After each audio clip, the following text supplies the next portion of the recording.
The city outside was restless, its lights blinking through Mason's narrow apartment windows, making strange pale shapes on the walls. Each night felt longer than the last.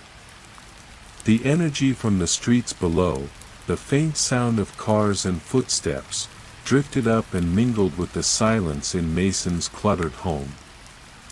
He had been awake for hours, or maybe it was only minutes. It was hard to tell anymore, with sleep so far beyond his reach.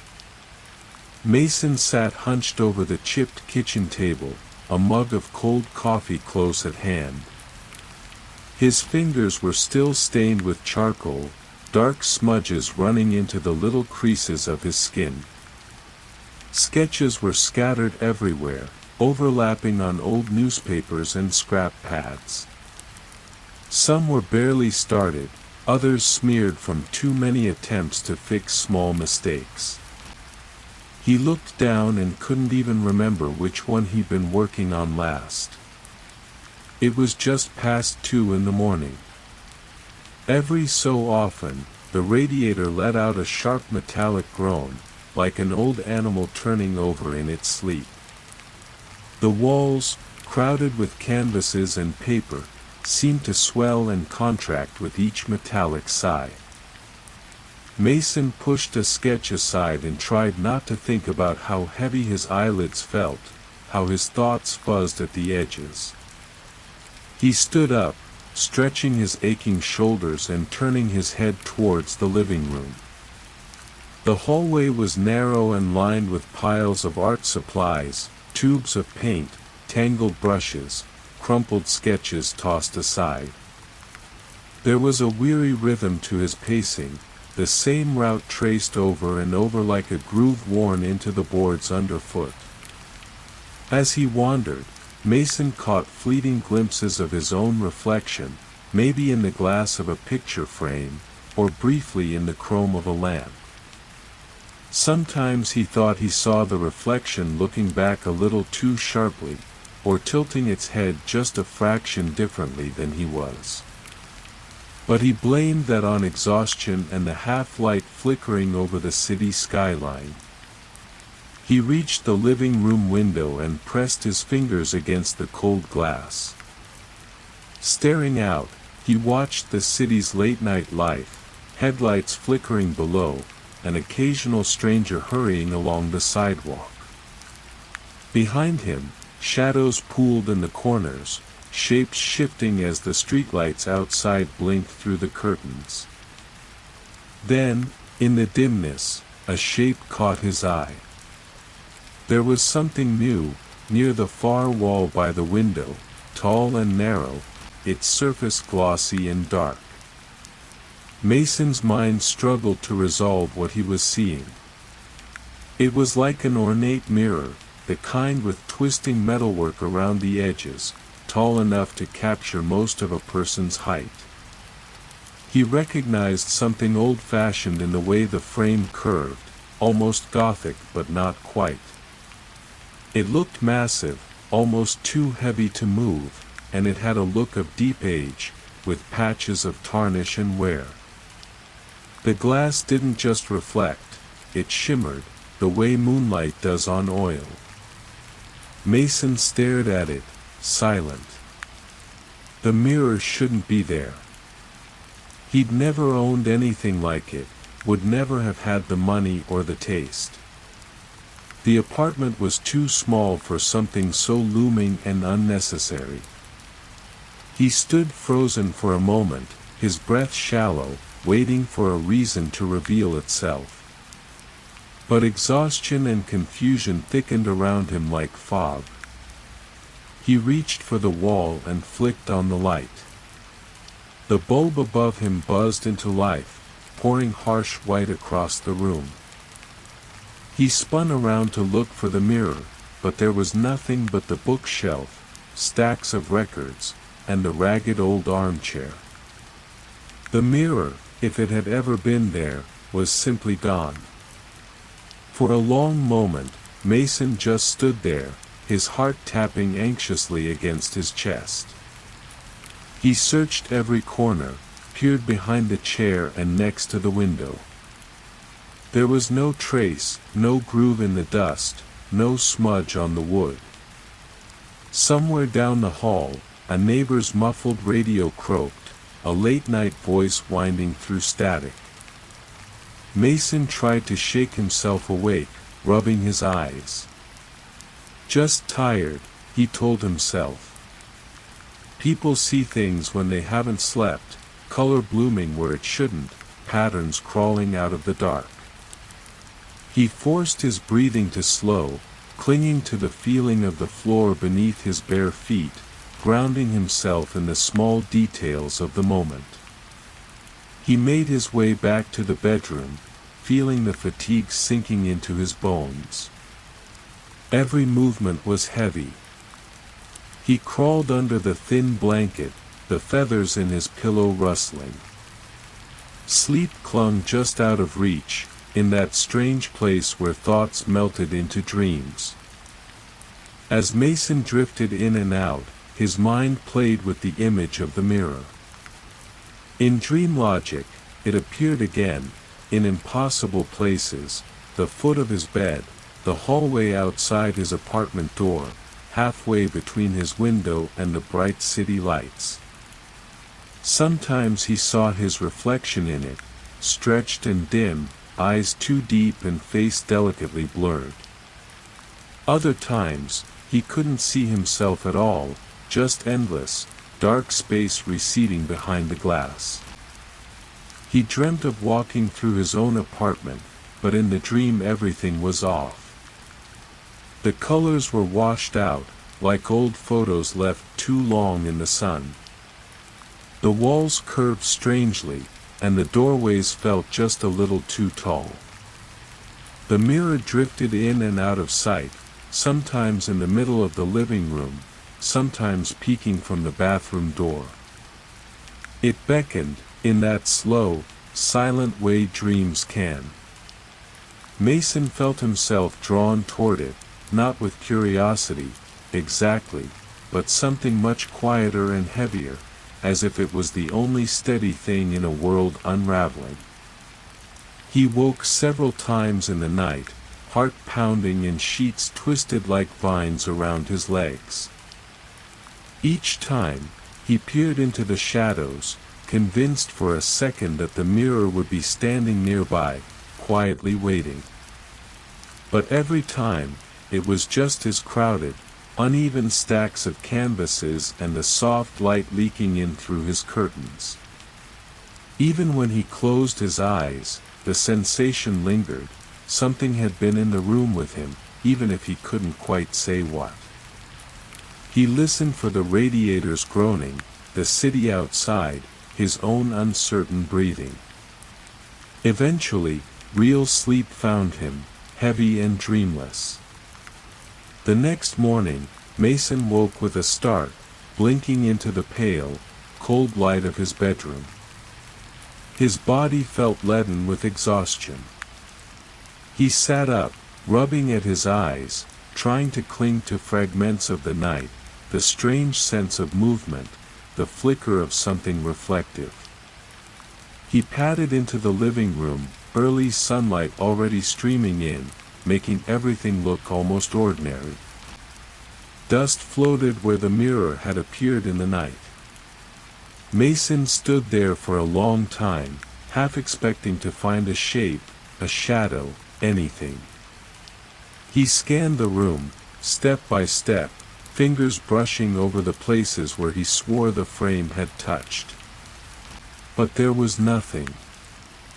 Not even a displaced speck of dust, not a groove in the old floorboards. Only the clutter of his unfinished work and the shallow light of another morning. Trying to piece together every detail, Mason squeezed his eyes shut and pictured the mirror in his mind. The memory was too vivid to be dismissed easily. He remembered the swirl of the frame, the strange sense of age, the cold shine of the glass. But as he thought, the edges grew soft, the specifics faded. Was it the right height? Was the glass really so dark? The longer he tried to focus, the more the memory slipped away, like smoke in his hands. Had he really seen anything at all? Or had it just been another dream, colored by exhaustion? Maybe it was all confusion, a smear of memory left by restless sleep, mixed with the shapes his mind made out of shadows and moonlight. Mason was suddenly unsure. He drifted through the morning in a haze, unable to shake the feeling that the apartment was still holding something secret, some echo of the night before. Each room felt like it was hiding a detail just out of reach. The normal routine, coffee, messily checking his phone, pretending to work, felt brittle. As he sat at the kitchen table again, the light slanted just so, catching one of his sketches and making a pale reflection flicker on its surface. Mason flinched, his tired eyes searching for something that wasn't there. The memory of the mirror haunted him, tugging at the fringes of wakefulness. He tried to draw it, but his hand wouldn't move in the right shapes. It was as if some part of his mind refused to commit it to paper, turning aside each time he tried to recall the details. All day, Mason waited for the feeling to fade, but it clung to him, slow and cold. By nightfall, he wondered if tonight, as sleep slipped away again and the city outside blinked and buzzed, the mirror would return. Perhaps, this time, he would be ready to see it as it truly was, or maybe, he thought, it had always been there, just waiting for him to notice. The sun sank behind the buildings, throwing long shadows into his little apartment. Mason felt each one grow heavier, the promise of another uneasy night settling over his skin. He watched the corners where the darkness gathered, thinking of glass and reflection, of dreams that lingered, and of things both seen and unseen. The apartment seemed tighter tonight, as if the walls had come closer while Mason's back was turned. Even with all the mess, the stacks of canvases and sheaves of paper, the battered furniture pushed hard against the edges of the room, there was something about tonight that felt different. The lights from the city had dulled, glazed with a yellow sheen, and the shadows clung to the corners a little thicker than normal. Sleep hovered somewhere just out of reach, a thin humming under Mason's skin. He tried to shift his attention to the easy rhythm of his breath, to let his body remember how falling asleep should happen, but the quiet was too dense. He sat in his usual chair by the kitchen table, bending over a fresh sheet of paper. He had dragged out charcoals and an old graphite pencil, the one dulled almost to the wood, pressing hard until the gray-black lines grew bold on the page. Mason moved slowly, careful not to smudge as much this time. He drew what he remembered, the mirror. The lines came first, arching, curling tracery that suggested carved wood or something almost plant-like, the kind of ornate detail he had only seen in old buildings, not in anything he'd ever owned. The mirror was oblong, with a strange kind of swelling at the top and at the base, a baroque shape that didn't match anything he'd handled or seen in shops. But the details blurred as he tried to recall them. Was there a thin crack on the left, or had that just been a trick of the light the night before? He pressed the pencil harder, trying to capture the sense of wrongness in the glass itself, a softness at the edges, almost as if the reflection inside were made of water. The more he tried to outline the mirror's frame, the less real it seemed. His hand hesitated over the page, and Mason found himself fighting a headache, sharp and deep behind his eyes. He blinked, then rubbed the bridge of his nose. Every time he looked away, the memory of the mirror's shape slipped further from his grasp. The clock's digital numbers blinked from across the room, a trembling, reddish glow. 3:17 a.m. Mason shivered and stood up, the scraping of the chair echoing louder than it should have. He poured the remains of his coffee down the sink, watching the brown liquid swirl away, then looked up at the darkened window. The whole city seemed pressed in against the glass, every shadow collected in silent judgment. For a moment, Mason considered turning on some music, just for company, but the weight of his own thoughts was enough. He dragged a hand down over his face, picked up his sketch, his fifth or sixth attempt at the mirror, and propped it against a leaning stack of books. He wasn't sure what drove him to keep sketching it. The glimpses from half-sleep haunted him.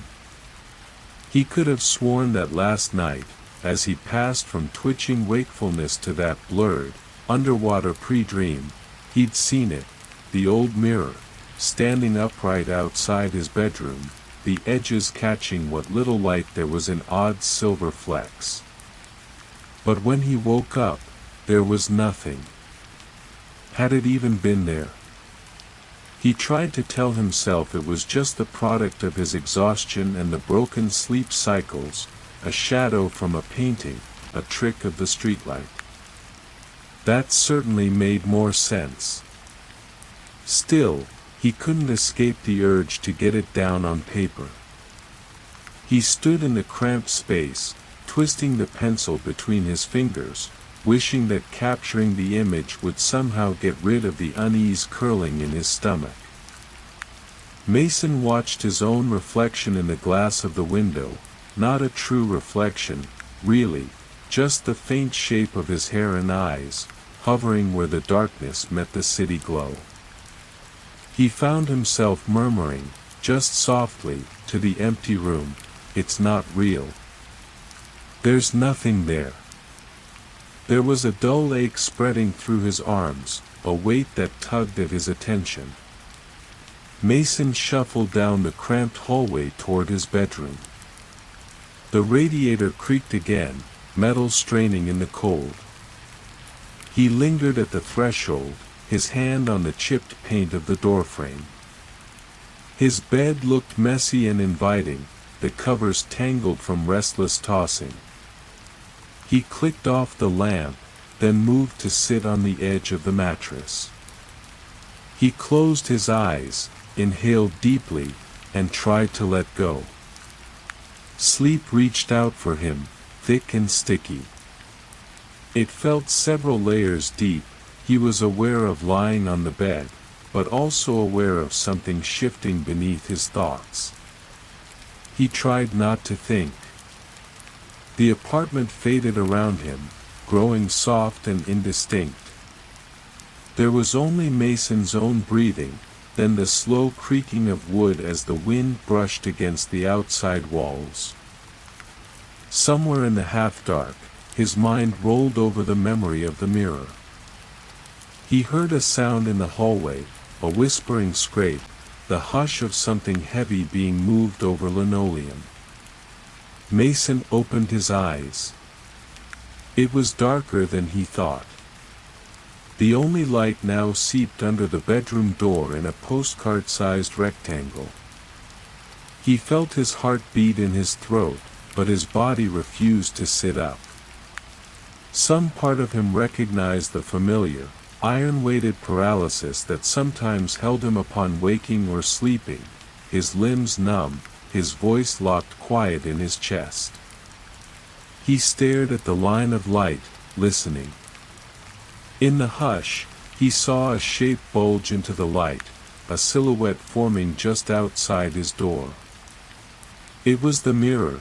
He knew it before he could even see the gleaming surface, resting where nothing should fit in the narrow hall. The ornate frame swallowed shadow, pulses of dull highlights moving across it like oil. He strained to see if it sat flush against the wall, or was it resting at a curious angle, half turned toward his bedroom. Mason blinked hard, but his vision remained stubbornly blurred, dancing at the edges.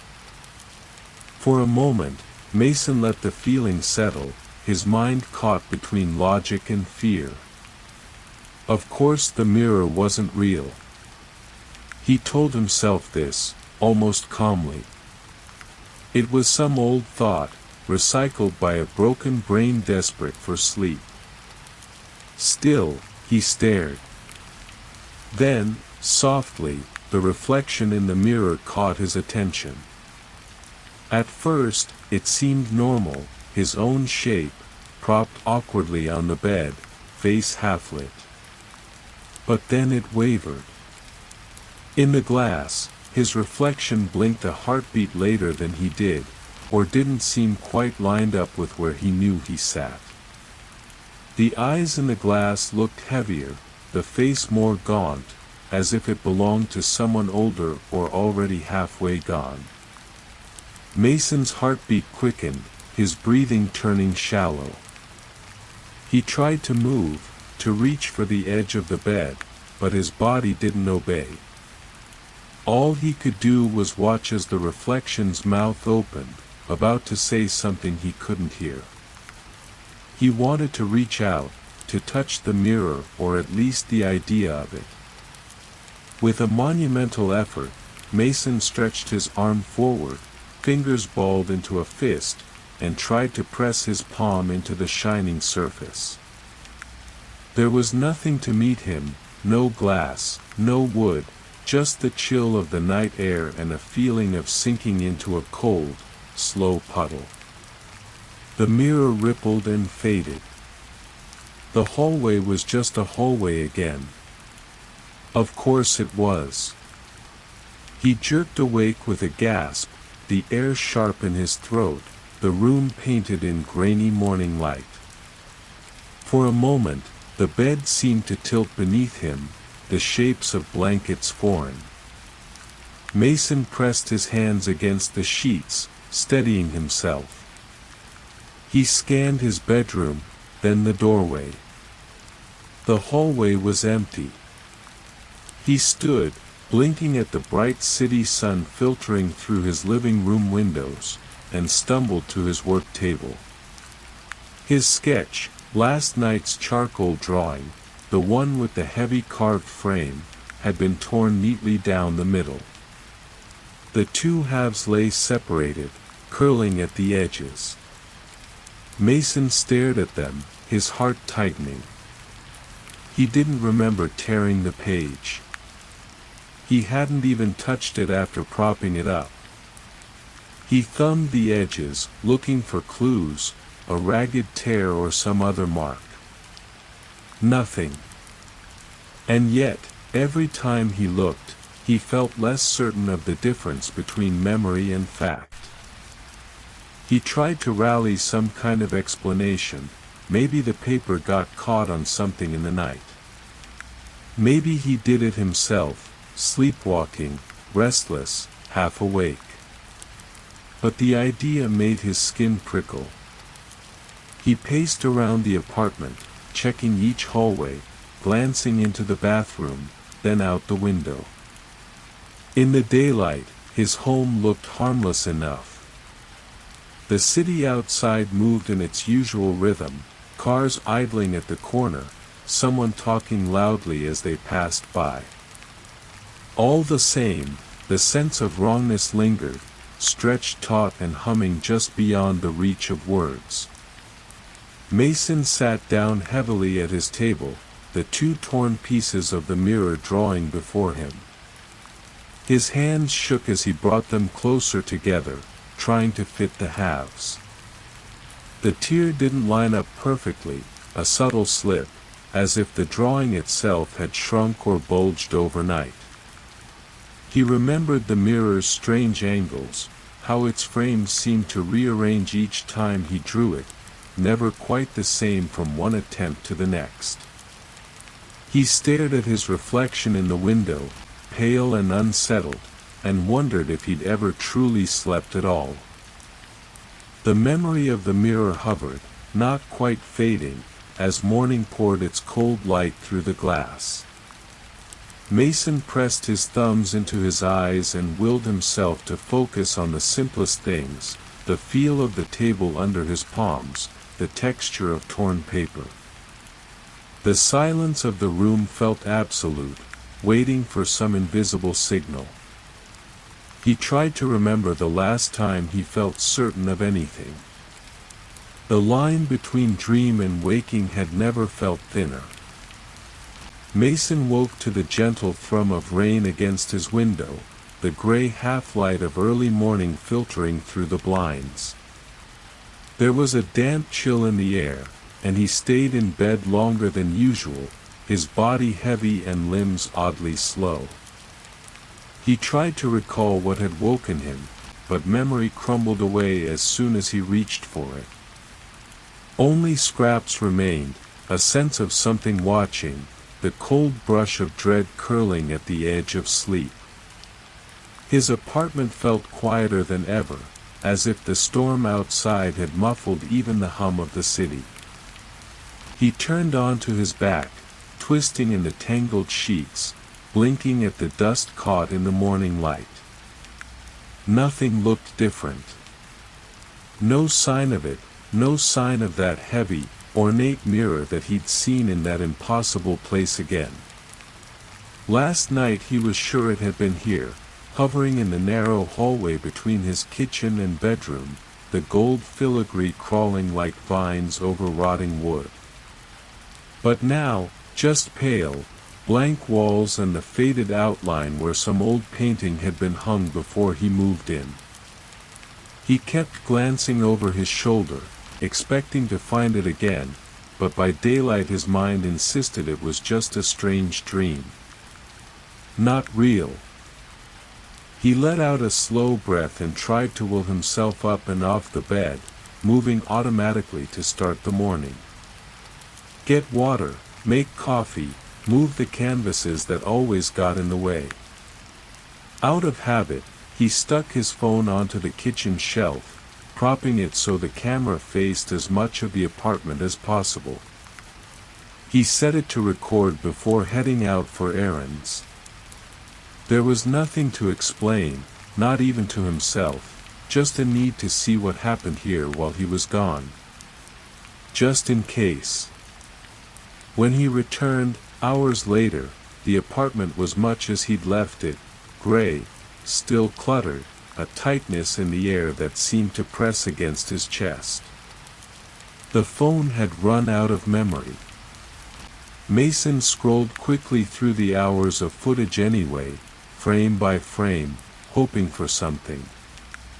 All he saw was himself making coffee, shuffling from room to room, scratching at his chin or rubbing tired eyes. But no glint of gold, no sudden slip of that impossible mirror into the frame. At one point, in some dusty corner near the bedroom door, there was a brightness, just a brief flicker, but he told himself it must have been headlights from the street or a trick of the camera.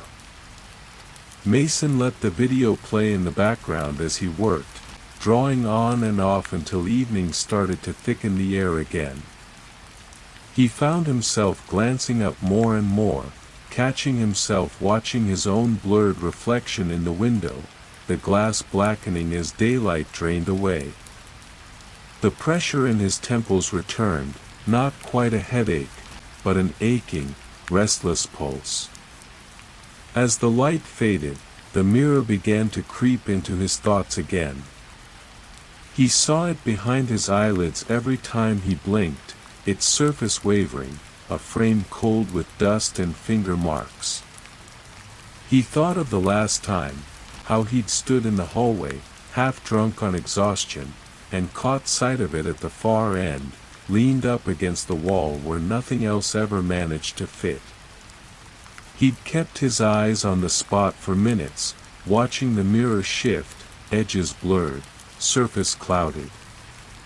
At some point, he remembered moving toward it, one hand out, his fingertips brushing air rather than any cold frame.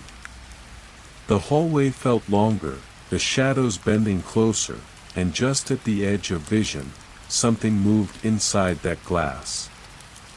Not a reflection, not exactly. A wavering outline, too misshapen to be his own. Mason blinked then, and it was gone. He didn't remember going back to bed. He barely remembered waking up this morning. That evening, he called June. Her voice was soft, too normal for the tightness spinning in his head. He tried to explain what he had seen, or what he thought he saw. About dreaming and not dreaming, about something waking up with him. The mirror, the impossible way it shifted around his place. That sounds like you're just tired, Maze. Like maybe you're mixing up dreams again. She was trying to be kind, but her patience made him feel further away. He couldn't blame her, it did sound like the kind of thing that would tangle up in restless sleep. He found himself apologizing, trying to laugh it off, though the sound of it was brittle. They talked about other things, but June kept circling back gently, asking if he was eating, if he tried going outside just to get some fresh air. He promised he would, but he knew he wouldn't. After a while, they said goodbye, and he set the phone down, trying not to let the quiet stretch too far. The hours pulled at him, slowing his limbs, making everything feel delayed, fuzzy around the edges. He tried to work on a new canvas, black paint smearing in quick, anxious strokes. The image wouldn't come, his hand wanted to draw that same rectangle, that old gold border, again and again. When he closed his eyes, it flickered behind the lids. Sometime around 3 in the morning, Mason woke on the living room sofa, hunched and aching, the lights off except for the yellow city glow drifting through the blinds. The silence in the apartment felt unnatural now, as if something was listening on the other side of the wall. He sat up, shivering, and heard the rain start again, tapping at the windows softly at first, then harder. The room seemed both too big and too small all at once, the walls pressing in, the furniture crowding him closer to the floor. Mason squeezed his eyes closed. He breathed in and out, trying to anchor himself in small things, the scratch of the wool blanket against his legs, the metallic scent of wet concrete from the street below, the flickering shadows crossing the ceiling. But still, his mind latched onto the memory of last night, or some night, some half-imagined moment. The mirror. Always the mirror. He stood and drifted toward the hallway, every step slow and careful, as if the world might crack if he moved too quickly. There, at the end of the narrow space, it was waiting for him. Not just imagined this time. He could see the carved leaves twining along the frame, the way the gold seemed to rot and flake, bits of black and brown beneath the polish. The surface of the glass was dim, cloudy with streaks, and a faint light pulsed around its edges. He stared at his own face, pale and lost, eyes ringed in hollow gray. Behind him, in the reflection, the rest of the apartment stretched out as it always did, but something else was there now. A shape. He tried not to blink. The figure was smudged, barely visible, more suggestion than form, a sliver of darkness with no features, standing just behind his shoulder. It didn't move, but as Mason leaned closer, he felt his skin prickle all over. His breath caught. He wanted to turn, but found he couldn't. Something glued him in place. His reflection stared back with the same wide, unblinking eyes, and the shadow shape behind it seemed to hover closer by degrees. Mason's mouth opened, but the sound that came out was small, like static or dust. The hallway pressed in tighter. The mirror looked deeper than before, the gold border swallowing the world's edges. With all his strength, Mason shut his eyes. He tried to count, tried to breathe, tried to remind himself that this wasn't real. Just a dream. Just a trick of the mind, worn down by too many waking hours.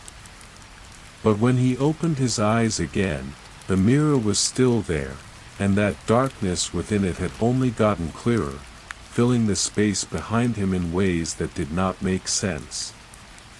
He stood there until his legs began to shake, fighting the urge to reach out and touch the surface, to see if it was cold. Beneath the hum of rain and city lights, beneath the hiss of his own breath, Mason thought he heard it breathing too, just behind him, almost in time with his own chest. He closed his eyes for the second time, as tight as he could, and held on, waiting for this to stop, for the world to flatten out, for morning to come and make it all look ordinary again. Mason leaned heavily into the silence, head bowed over the badly scored lines of his kitchen table. The apartment was neither dark nor light, grayness pressed at the old glass, the city's uneasy hush filtering through the cracks around the window frame. In the shallow glow, dust curled in the air, slow as snowfall. Mason hadn't slept, or maybe he'd slept too deeply and not at all. Whatever rest he'd found did nothing to settle the tightness in his body, the hunger behind his eyes. He pushed aside a half-done sketch, charcoal smeared across his palm, and stood unsteadily, driven by a feeling that gnawed just out of sight, something unfinished, barely remembered. His fingers were cold as he moved through the living room, stepping over cardboard sketches littering the warped floorboards. The apartment seemed slightly rearranged, was the heavy canvas near the window before, but Mason was too tired to care. He glanced at the far end, the sallow hallway that led to his bedroom. For the first time in weeks, he felt a pinch of fear, real and ugly. There was something back there. He told himself it was just the leftover anxiety, the way memory stained a place after too many sleepless nights. He almost turned away, but then he heard the tiny clatter. Not loud. Something metallic, rolling against wood, a sound so faint it made him freeze. Mason thought of the mirror, always just out of place, remembered only in the edges between waking and dreaming, and the image tugged at the back of his mind, heavy and cold. He edged toward the hallway, slippers dragging along bare floor. His heart moved slow, sluggish, like it didn't want to get too far ahead. There, on the stretch of floor where the mirror had last stood, impossibly, unreasonably, a small, tarnished key lay in a sliver of weak light. It was old-fashioned, ornate. Curved bits of metal spiraled at one end, the other squared off and notched, as if it belonged to a door or a trunk from some house that no longer existed. Mason squatted down. He picked it up, the chill biting into his fingertips, and for a strange, empty moment he thought of the mirror's filigree, the tiny shapes tangled along its frame. This key matched that pattern perfectly. He knelt there for a long while, letting the cold seep into his palm. Staring at it. Had he bought it at a flea market, years ago? Did he find it in some thrift store box, lumped among broken tools? His mind turned over these possibilities, but none felt right. Everything in his apartment was accounted for, his mess, his art supplies, the ugly thrift store mugs, all of it familiar. This was not. Mason pressed his thumb into the grooves, searching for some memory, but all he got was the echo of the last time he'd seen the mirror, shimmering in the dark, reaching toward him with a promise he didn't want. He walked the key to the kitchen and dropped it in his junk drawer, behind dried pens and tangled wires. Slammed the drawer shut, as if sound could anchor something to reality. Mason wanted to put it from his mind, but every time he turned away, he felt the shape of it against his hand, like a ghost, like something that had always belonged to him. He went to the sink and splashed water on his face, watching the pale reflection in the rippled glass. He looked worse than usual. Eyes rimmed with red, skin sallow and thin. He made himself a cup of coffee, turning his back to the junk drawer. Outside, the city had faded nearly to nothing, just the shadowy up and down of traffic lights blinking in the mist. Mason forced himself to drink, counted slow. When he finally worked up the nerve to check the drawer, almost to prove to himself he'd imagined it, the key was gone. Just pens and the dull heads of screws left in the dust. He ransacked the apartment. Not at first. At first, he just stood there, staring at the empty spot. Then the agitation spread under his skin, sudden and icy, sending him knee-deep into every pile, every drawer and box. He tipped out junk trays and coughed in dust, rifled through old sketchbooks and beneath the lip of the radiator. Paranoia, he told himself. Nothing more. Sleep deprivation, it scrambles things. Still, the frustration burned, settling into his bones. After a long time, Mason paused, hand braced on the back of a chair. Heart in his throat. He shut his eyes to catch his breath. When he opened them, the key sat on his nightstand, coppery and old as ever, neatly centered on a little patch of dust. Mason stiffened, fighting back an urge to laugh or cry. He hadn't carried it in here. He couldn't have. But now here it was, unmistakable. That ornate filigree, that impossible chill. He reached for it, afraid as if he'd burn himself. This time, instead of turning it over in his palm, he gripped it in a fist and marched to the bathroom. Opened the toilet lid. Watched the surface of the water shiver under the flickering bulb. He dropped the key straight in, the sound, sharp and hollow, rang off the tiles, and pushed the handle down without hesitating. Watched the water swirl and flee, watched the key disappear. Later, before dusk, Mason made himself food he didn't taste. He tried to draw, nothing more than scratching at paper, thick jaggy lines that curled up in on themselves. The city's sound crept back a little, but even as he watched the windows, he kept glancing over at his bedroom door. He didn't want to look. He didn't want to hope or fear anything at all. But as night fell, the nervous heat returned, as if something were waiting just out of sight.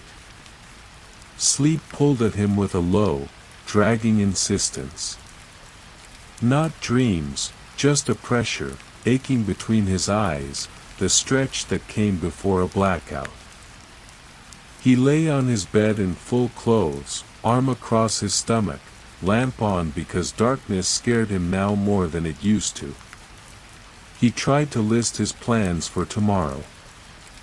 He tried to remind himself tomorrow was real. When he finally slept, the border between dream and waking was so thin it felt like glass, about to crack. Mason found himself standing in his hallway, everything sodden with unnatural shadow. The walls pressed close.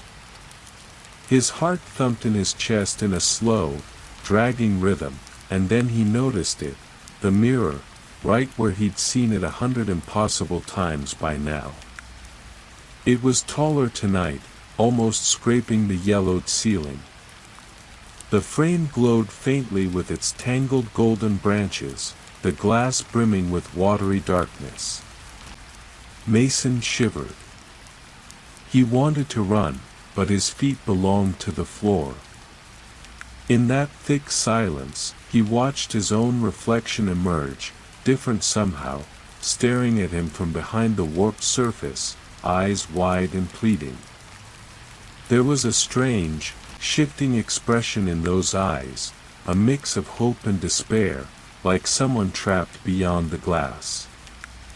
His reflection raised a hand to the cold pane, fingertips outstretched. Mason's own hand obeyed, drifting up to meet it. Their fingers touched, just the narrow width of the glass between. When his reflection opened its mouth, nothing came out, not breath, not sound, just a shape, mute and frantic, words that Mason could almost understand, swallowed by the humming silence. The pain of it struck deep in his chest, cold and sharp, as though he'd left something behind in the mirror long ago and only now realized it was missing. His palm pressed harder. The glass was impossibly cold. He felt, or thought he felt, the pull of another world, dense with longing and secret dread. Something in the mirror moved, a shape just past his reflection's shoulder, deeper than any shadow he'd ever drawn. It flickered and then was gone. Mason waited for panic, but what came was a dull, strange comfort, heavy and inexorable. Dawn pried at the edges of the room. Mason floated to wakefulness, his hand hanging off the edge of the bed, fingers curled as if reaching for something that was no longer there. The city's morning was pale and ordinary. For a moment, he felt the chill, real and unmistakable, as if he were still touching that impossible glass. He blinked at the growing light, and his eyes went to the bedside table out of habit. Nothing was there. No key, no sign of the mirror. Just dust and dimness and the restless churn of thoughts that would not settle. For a long time, he stared at his empty palm, thumb pressed against the faint imprint left by something cold. He wondered, drowsy and aching, if the mirror had ever existed outside his head, or if perhaps he was only the reflection, waiting each dawn to be dreamt of by someone else. He heard the city again, far away, filtered by glass and rain. Still, from some quiet place within the apartment, he felt the weight of another eye upon him, a patient gaze, watching and waiting for night to fall.